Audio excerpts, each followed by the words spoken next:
मित्रों, उत्तर प्रदेश में पिछले कुछ दिनों से लगातार ऐसी घटनाएं घटित हो रही हैं जो वहाँ की कानून व्यवस्था के लिए बहुत चिंता की स्थिति उत्पन्न कर रही हैं।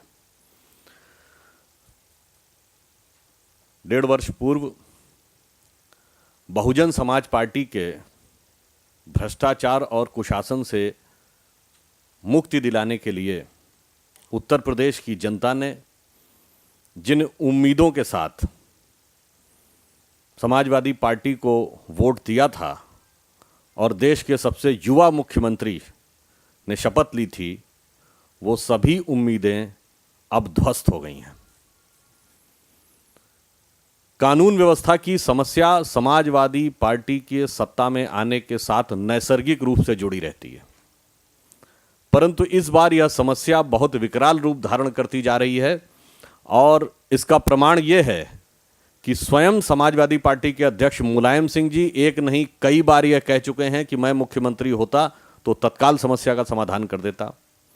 2-3 महीने पूर्व उत्तर प्रदेश सरकार के वरिष्ठ मंत्री शिवपाल जी ने यह कहा था कि उत्तर प्रदेश के थानों पर सपाइयों का कब्जा है। अभी 20 दिन पहले एक अन्य वरिष्ठ मंत्री आजम खां जी ने यह कहा कि उन्होंने एक एफआईआर करवाई और बाद में पैसा देकर किसी ने उसको रफा दफा करवा दिया। अभी कुछ ही दिन पहले उत्तर प्रदेश की सपा के सरकार के एक विधायक जो कि विधुना से विधायक हैं, एलएस गुप्ता जी, उन्होंने खुला बयान दिया था कि मेरे क्षेत्र में कानून व्यवस्था की स्थिति चिंताजनक है, जिसके चलते सपा ने उनको निलंबित किया, बाद में वापस लिया। बलिया के एक अन्य विधायक सुराजू जी ने ये कहा कि भाई इतनी खराब स्थिति है तो हम कहाँ जाएं।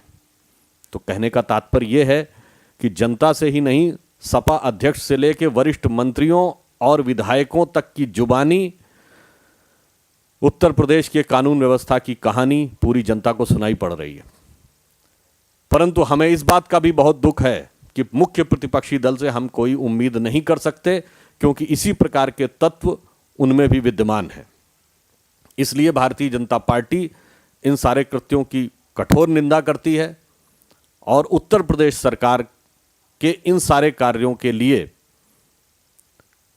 उनकी निंदा करते हुए हम यह भी याद दिलाना चाहेंगे कि इसका मुख्य कारण यह है कि वहां सत्ता के कई केंद्र हो गए हैं। वर्तमान में उत्तर प्रदेश में छोटे छोटे कार्य भी नहीं हो रहे हैं। आप लोगों को ध्यान होगा, उत्तर प्रदेश के कई जिले इस समय बाढ़ से प्रभावित हैं।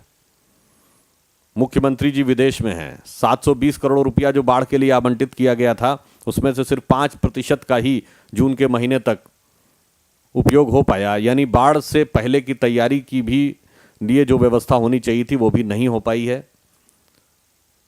इन कारणों से आज उत्तर प्रदेश बद से बदतर स्थिति में जाता जा रहा है। इसलिए भारतीय जनता पार्टी उस पर चिंतित है और हम इस बात के लिए प्रयास करेंगे कि अगले लोकसभा चुनाव में उत्तर प्रदेश में पुनः इस प्रकार की परिस्थितियों का निर्माण हो कि उत्तर प्रदेश को इन पार्टियों के शासनकाल की बुरी स्थिति से निकाला जा सके।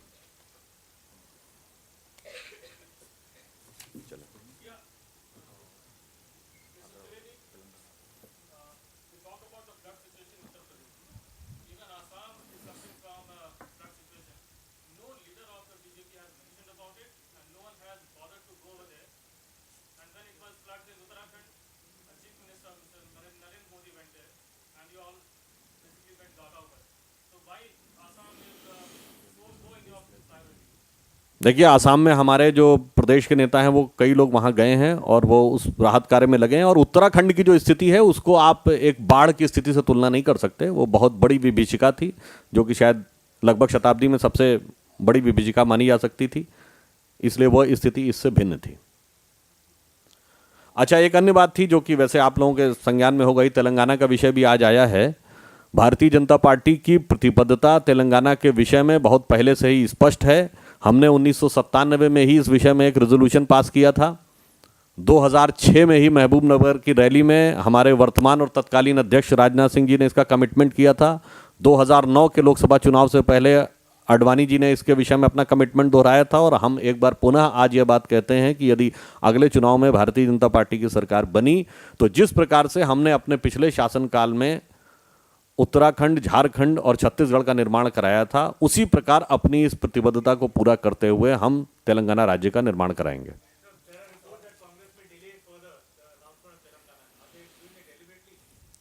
हमें अपना जो विषय कहना था वो हमने स्पष्ट कर दिया है। कांग्रेस का जो ढुलमुल रवैया है वो आप लोग कई वर्षों से देख रहे हैं।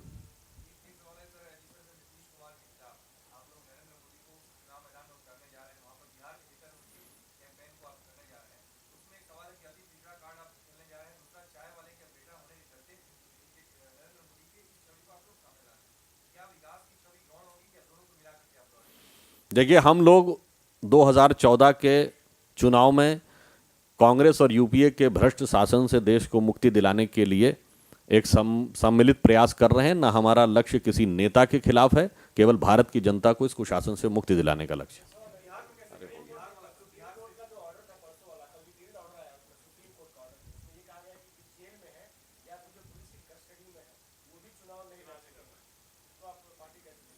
देखिए, सिद्धांत रूप में राजनीति में शुचिता के किसी भी प्रयास का भाजपा समर्थन करती है, परंतु यह जो निर्णय है इसके अंदर बहुत सारी तकनीकी पक्ष हैं और उसके बारे में जब विस्तृत प्रस्ताव सामने होगा तब उस पर प्रतिक्रिया दी जा सकती है।